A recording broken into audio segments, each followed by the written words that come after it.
In the small seaside district of Pebble Bay, a silly gang of friends decided to generate the best comedy show the town had ever seen. They had no real plan, no big fund, and not a single proper document to guide them. But their enthusiasm was huge, and their laughs were even bigger.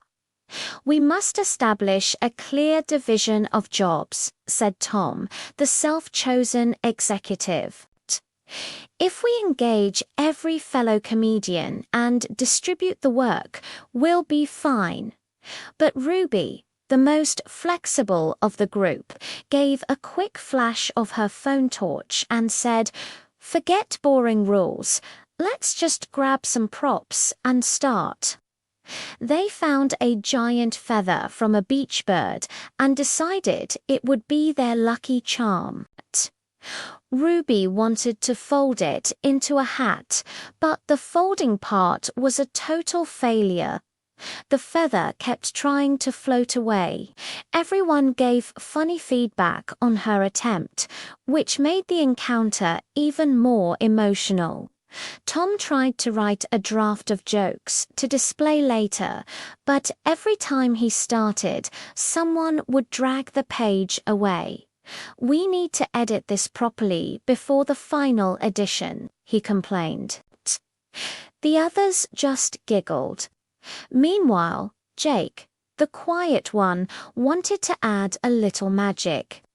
He tried to fuel a small candle to get a dramatic flame for the stage. But the extent of his plan went too far. There was a sudden flash and everyone jumped downwards to avoid sparks.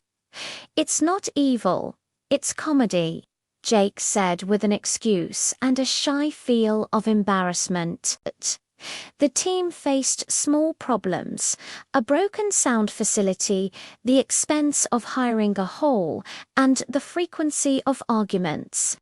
Still, their faith in the show stayed strong. They managed to fund the project with a lucky fortune from a forgotten jar of coins.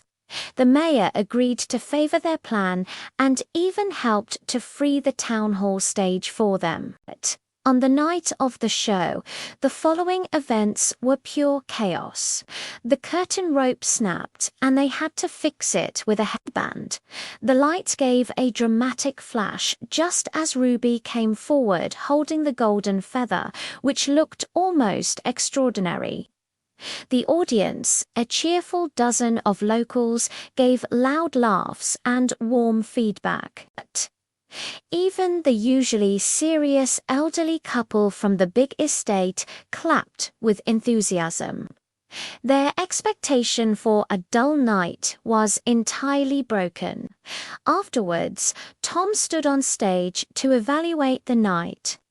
"We didn't just make people laugh. We proved that freedom and friendship are fundamental for fun," he said.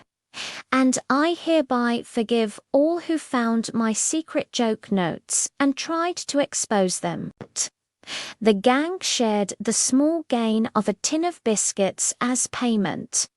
No funding report, no formal examination, just pure joy. And as the genre of local comedy grew, they promised to extend their next show furthermore with even more feathers and maybe a bigger audience than a dozen.